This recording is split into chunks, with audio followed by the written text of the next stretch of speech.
Hey, everybody, welcome back again to another Sharp Angle show. We're almost to the home stretch here in Major League Baseball. We're going to look at some teams today that we like maybe on the outside from a stalking position coming off that final turn, and then maybe some horses that are out front that we think they're about to drop anchor and you might want to stay away from. Me, I'm just Ryan Hyatt. Think of me as your tour guide. I'm like Julie, the cruise director. We got shuffleboard on the Lido deck this week. Everybody hang out.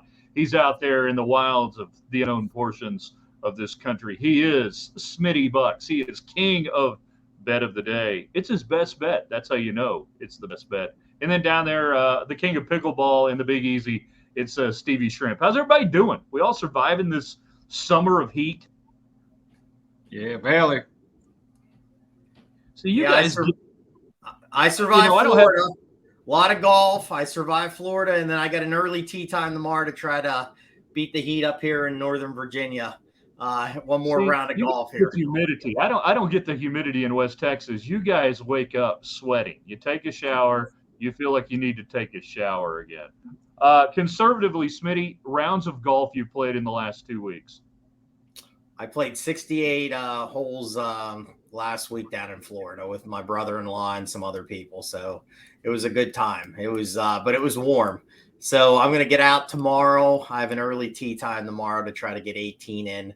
We go in, I think, a heat advisory by 11 a.m. or noon tomorrow. So I'm going to try to beat that. No, I ain't down with that. Steve, do you even know where your golf clubs are right now? No, I'm not a golfer. My background is in pool. I went to the driving range one time and I was hitting some balls with my buddy's driver, and the head of the driver went further than the ball, so that told me I wasn't a golfer. That was, here's your sign. You find something else to do, son. It's a humbling sport. Yes, it is. I look like Jake up there on the driving range at the U.S. Open in that scene from the movie. Like, who hit that? Who hit that shot? We're supposed to be professionals here. All right, let's get it going today because we want to give the folks an opportunity to make a little money here in the coming days, maybe with some futures in Major League Baseball. And this is where we got the comers and the goers. We got teams that are trying to get better at the trade deadline, teams that are dumping, teams that may make a move, and then teams that may make a move the wrong direction. I'll tee it up. Smitty, you guys kind of talked about this on your show last night too. Maybe a team right now that is right on the edge that you think can make the run, that can get solidly into the postseason. Who are you liking right there? I brought up the Phillies last night on our show because our one guy, Matty, is a big Phillies fan. And, looking at my notes, this is like about a day ago with the standings. And the Phillies, there's no chance they're going to win the division. The Braves are going to run, they have that wrapped up and everything like that. But if you look at the Phillies a couple of days ago, they were a half a game out of the wild card. And I think this is a dangerous team if they get in the wild card. I think over, the trade deadline is Tuesday. I think this is a team that's going to make some splashes and make some moves, and they're going to get really good. I mean, they were great last year, and they went really far. I think they're going to be right there again. I think Philly's going to be a dangerous team. Steve, what are you thinking right now? You like the Phillies, or do you like somebody else that you're looking at? I mean, I think the Phillies are definitely going to get one of the 3 wild card spots. I mean, I don't know. I don't think they're going to go to the World Series, like last year. I think, the Braves is just – I know teams can get cold and hot at different times, and it matters, but the Braves just look like a machine right now. I don't know. I mean, they seem like they're going to just run away with the NL and the playoffs. I don't know how they're going to get beat, but the team that I think that's on the outside looking in, and I've said it before, I really think the Padres are going to make a run and get that last wild card spot. I think Arizona's going to fall back, and I just think that team has too much talent and pitching, and I don't really see any weaknesses in the team. And another thing that I look at is run differential. They have a pretty good run differential. I think they're plus 51 in run differential. I mean, that's unheard of to be 5 games below 500 with a run differential that high, so that tells you right there that the team, when they hitting the ball, they're very dangerous. So that's my team that's on the outside looking in. I mean, as far as in the AL, I kind of think Boston is another team to look out for. I mean, they got a lot of injuries and they're getting healthy and they're playing good ball right now. I mean, I think that team could be pretty dangerous. I mean, that'd be my AL pick to to grab a wild card spot. I'm glad you brought up the AL East there, because you look and you got, let's see, as of this very moment, Baltimore sitting there at 62-40, Tampa just a game and a half back, Toronto 5.5 back, and Boston, as you mentioned, just 7 back. And then the Yankees, I mean, everybody has a more than mathematical chance to make the postseason out of that division. Is this one of those years, and we're really looking ahead here, that if you can just survive and get out of the AL East, you've got as good a chance as anybody to win the American League pennant the way this postseason is set up? Absolutely. I mean, I think there's, there could be 3 teams from the AL East in the playoffs. And I mean, any of the 3's got a shot to win the World Series, in my opinion. I mean, Baltimore is obviously going to be the favorite. They're playing great. I mean, but at the end of the day, they're still a little young. I think they may still be a year away from contending for the World Series. But I mean, it's hard to really argue with what they've done so far this year. But I mean, Tampa's been down the last few weeks. I mean, I don't know if they're gonna right the ship. But in the beginning of the year, they looked unbeatable. But it's all about baseball. Is all about timing, man. When you get going at the right time, it just you can win the World Series. The White Sox did it years ago. They got hot at the end of the year, and they basically nobody gave them a chance when Ozzie Guillen was the manager. That's just how last year the Phillies made the run late. It's all about timing with baseball. Smitty, you're a little closer, obviously, than we are just geographically to the NL East and the AL East. And you've got those dominant media centers. I'm kind of intrigued by this. I'm going to give you this question. From a psychological standpoint, is there a franchise that is going to feel the pressure from the fan base and the media to be aggressive and go for it here in the next couple of days with the trade deadline? Is there a franchise that is built that way psychologically, that they got a shot, they're within striking distance, they have to do it, or they're going to get crucified by the media? I think hearing a lot about Baltimore. I think Baltimore is the intriguing team here because, this team has not been good, and now they've been on the positive side coming up the last couple of years, and they've drafted really well. They've done it the correct way. They built their minor league system, and they have superstars. Jackson Holiday, Matt Holiday's kid, is I think he's 19 years old. They drafted him last year, number 1 pick, and he's already up in Double-A. So I think there is some buzz around. Are they going to do the big splash to really push it? But I don't know who that big splash is. Exactly. And then there's some other people that said, don't do it. Just keep doing what you're doing because you still have maybe the best minor league or the second best minor league system, and you're still winning right now. So just keep it and how you're building your franchise. So that's what you're really hearing out of this area, because the Nationals are the other one, and the Nationals are going to sell and everything like that because they're not very good and everything like that. But Baltimore is going to be intriguing by Tuesday. I mean, I think that's a smart, if they go and get a good veteran that could come in and maybe add into this pitching staff. I think they need a little bit of pitching because I agree with Stevie. Boston's playing extremely well. That whole division's good. Judge is supposed to be coming back. I think Boston will do something to try to how they're playing. They're really hot right now. Toronto is, in the playoff. I think they'll do a splash to get something going here to try to keep that going. But Baltimore is the team. Like, are they going to – I think they'll just add – I don't know if it's going to be the big splash, but it might be a veteran that will come in with the younger guys and maybe be helpful to win the division. You mentioned Toronto. They just want to play anybody other than the East. They're 7-20 against teams in the East. They may be thinking that if we can just postseason play somebody else, who knows what can happen. Now, let's flip this thing around as we go into the final days of July. Teams that are sitting there, what looks to be comfortable postseason team. Is there anybody that jumps out at you that the anchor may be about to drop and they're going to go the other direction? Might cost them a division, might cost them even a postseason appearance. Anybody looking like that Stevie, we'll start off with you on that. You got somebody to fade here over the last month and 2 months of regular season? Really, there's two teams that I think are going to fall, and one of them is Texas. I mean, they've played very well in the beginning of the year, but I just think the injuries are piling up on them. I think losing DeGrom was a major blow to their postseason chances. They kind of faded towards going into the All-Star break, and then they come out of it playing hot. Now they're starting to fade again. I mean, look, Houston's got a ton of injuries, and they're getting healthy, and they're going to be getting healthy at the right time. And I just think Houston's gonna win that division pretty easily when it's all said and done. And I don't even know if Texas is going to be, when it's all said and done. I mean, they may not even be second in that division. I mean, Seattle's probably going to come on late. I mean, they're finally above 500 now, and they have a few injuries.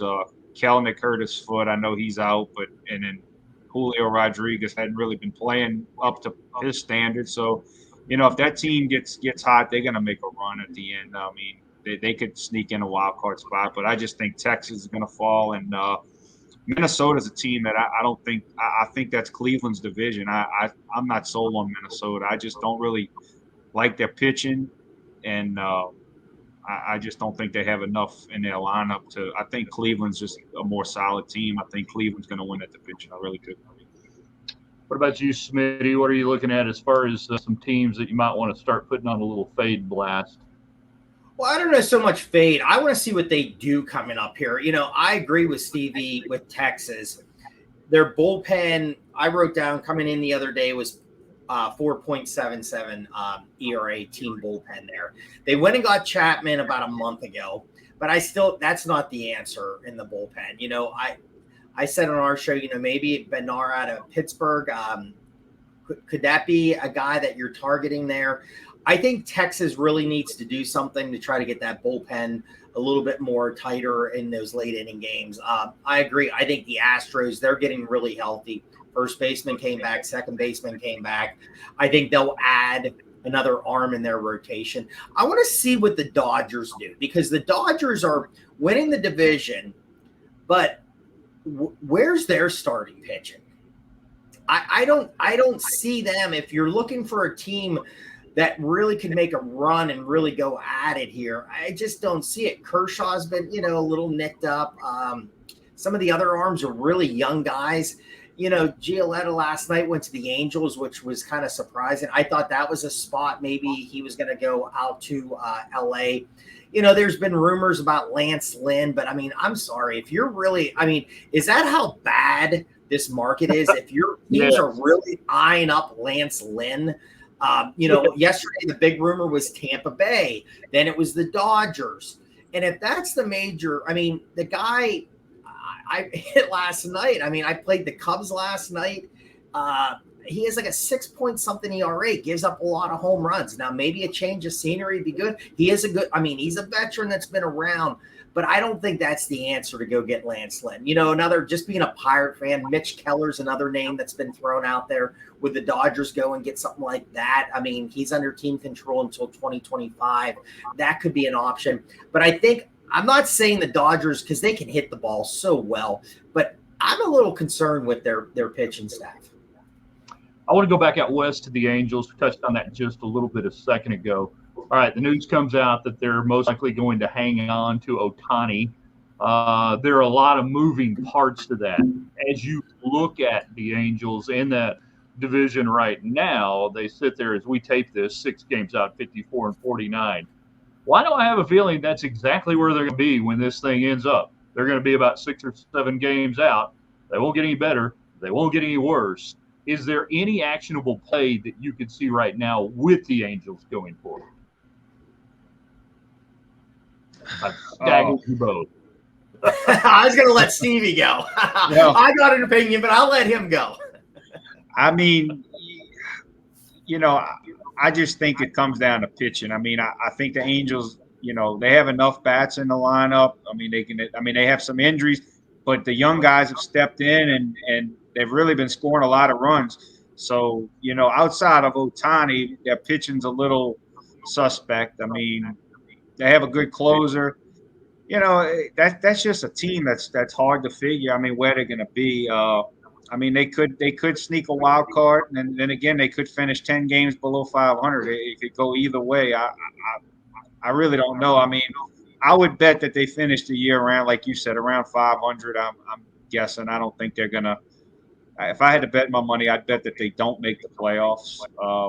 But Otani's just such a powerful player. It's hard to cut ties with him. I mean, they obviously have a pretty good farm system because these young guys that are coming into the lineup have been hitting the ball pretty good. So maybe maybe they think next year they have something to build on, and that's why they don't want to get rid of him. That's what I'm thinking. I'm thinking they're playing, for next year.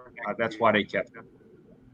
Well, I think the Rangers are caught in that great in between same division right now that they have a really good young team. What are you willing to give away as you find yourself sitting there in first place in the division? I think they've managed that roster pretty effectively so far, but we still got a few days to see who the buyers and sellers are going to be. We didn't talk about this as far as putting this in the rundown. Either of y'all interested in anything on the individual awards in Major League Baseball? Do you like to get into that? Do you have any futures outstanding on MVPs and anything like that? And is it a market that is maybe sharpened up to this point? Is there any value into looking at any of that now that we've got a little clarity? Either one of y'all got any thought on that? I have a couple I put in earlier in the year. I mean, just pizza money, nothing crazy. Because again, futures are tough. I try to do some, but then your money's held up for a very long time in this. So I don't go crazy with it. I try to do a couple, like in college basketball for the national championship. I do some win totals in college football and everything like that. But I threw in earlier in the year, I went just to do a little different. Bryce Elder out of the Braves to win the Cy Young. It was like $10 to win like 900, and he had a really good ERA. And again, I looked at it like on the Braves team, he could get some wins and everything like that. I went Sonny Gray earlier in the year too. I did jump in on a Blake Snell Cy Young, $10 to win like 400, maybe about a month and a half ago and stuff. And now hopefully he doesn't get traded, because hopefully he stays in the NL, because he's right there for the Cy Young. So that's one that's right now for me with the odds that I have a chance with. And, I watched that broadcast yesterday with the Pirates and Padres, and, you hear some other things. There's some rumblings that maybe the Padres could get rid of. Josh Hader's name came up. Blake Snell's name came up. Maybe they think they don't have a shot and they're going to maybe deal. So hopefully Snell stays in the NL for me. What about you, Stevie? I know you're not into futures in general a whole lot on tying up that bankroll. Anything at all going on baseball-wise on that? No, I don't really play that. Some of these online sports apps, they offer you little bonuses and stuff for $25 bets, $10 bets, stuff like that. I think I might have took a couple before the season started. I think I took Garrett Cole to lead the AL in strikeouts, or may have even been the major league. I don't know. I got to look it up, but I think I bet like $25 on it. I don't even remember what price I got, but futures are they're good for the casual fan because they get to sweat in some cases the whole season for their little money, and it gives them something to watch the games if they can't afford to play every day. It's a good thing for them, but in general, for a guy that does this to really make money, I mean, future bets are absolutely the worst bets you can make. The casinos the sports books hold a huge edge in future bets. Any sports book direct will tell you at the end of the season, they sweep down pretty much 99% of the money. I mean, because let's face it, there's only going to be one winner in most of the categories. So they're going to take down all of the money, and the odds are not nearly what they should be. So I advise against making future bets, especially for any substantial money. The only thing that I will dabble with is win totals in college football. Last year I played 2 win totals, and it was simply based on returning talent and starters. I mean, I like to bet teams that most guys look at offensive returning starters. I look at defensive returning starters because I know how difficult it is to win on the road when you don't have experience on defense. Like I look for teams with 2 or 3 guys back on defense, and I know they're not going to win any road games. And last year I caught Nevada was the team. I bet under 4.5 on their win total, and I won that pretty easy. And I think they started the year 2-0. So that's the kind of things that I look for. If I'm going to play a future, I'll play a win total, over or under, and that's pretty much all I do. I mean, even guys, they talk about who you think's going to win the Super Bowl and this and that. I tell them flip a coin, get a dartboard out. I mean, how are you going to predict what's going to happen over basically 22 weeks with injuries and coaching changes, and it's just so much bullshit that can happen. I mean, it just, it could change the season. I mean, your quarterback gets hurt, you're done. Who can predict those things? It's a total crapshoot. So I just kind of stay away from that, especially with any substantial money. All right, we're going into the weekend. If one of your buddies came up to you tonight, tomorrow, and said, "Hey, what's the best thing I could get down on this weekend? What do I need to pay attention to?" What would you tell us this weekend, Smitty? I know your best bet this weekend is going to be going and seeing Culture Club in Berlin. Yeah, a little busy day that I can stay hydrated and make the 18 holes and then go see Culture Club tomorrow night. A big concert. A bunch of us are going to. So, no, I mean I'll be trying to hit the board, see what's going on here. I have not looked really yet. I think I just want to chime in really quick too. What Stevie just said with the win total too. I agree. That I think that's a smart bet. I try to do like in college football about four for the season. And again, it holds up money. So just be careful if you're getting into this.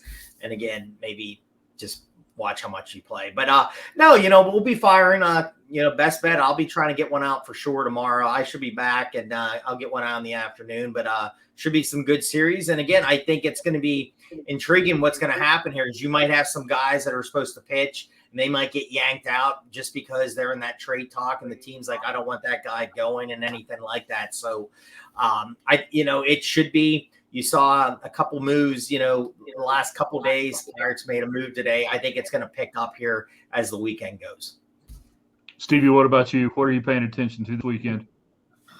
You know what I like, Ryan. I like the horses, buddy. And they hard to beat, but I like to play where the turf meets the surf out at Del Mar. I played today, and I hit a nice little Quinella in the last race. I had a 7-1 with an 8-1, paid $60. So that was I wish I'd have played the exact box. I'd have come out better, but that was a good in. To hit. Always good to hit the last race. That's what I'll be focusing on this weekend. The horses and some baseball. The baseball has been going a little better for us the last week or so. We had a tough run, but things have seemed like they're turning around for over the last week and a half or so. So let's hope that continues. Baseball's not easy. It's a lot of variables you gotta figure, and it just you win games you're supposed to lose, and you lose games you're supposed to win. And late in the games, I mean, these bullpens making me pull my hair out. It's hard to fade, but you got to do it. It's not for the faint of heart. That game yesterday. So I had the Cubs for the game, but they were saying if you had the White Sox, I think it was 7-2 in the top of the fifth, and they scored, and the Cubs came back and got the 8-7. So if you had the White Sox for 5 innings, that was a tough loss. I think one of the dirtiest things that they've ever foisted upon us is the win probability stat in game that you sit there and you look at. Whether, I don't care what the sport is, that thing is evil. I don't want to know about it. I don't want to hear how close I got one way or the other to things working out or not working out. Sometimes I'm starting to turn to one of those guys. I don't even want to watch the damn thing. Just tell me how it ended when it's over, and we'll sort it out after that. All right, you guys have a blast. Have fun on the golf course and enjoy the concert tomorrow. Stevie, we need to take a sharp angle junket out to Del Mar. I think we need to we get out on the beach in the morning and then hit the track in the afternoon and have us a day. All right, for everybody involved, I'm just Ryan Hyatt. We hope you guys do well And if you enjoy this, you definitely need to sign up with one of our great plans at the Sharp Angle Syndicate. It's easy to do. You can use promo code NBW20 right now, save 20% off all of our already ridiculously low. Whoever did the marketing for Sharp Angle Syndicate needs to be fired. It's entirely too low. You can save 20% on that right now. All right, we'll see everybody soon here on the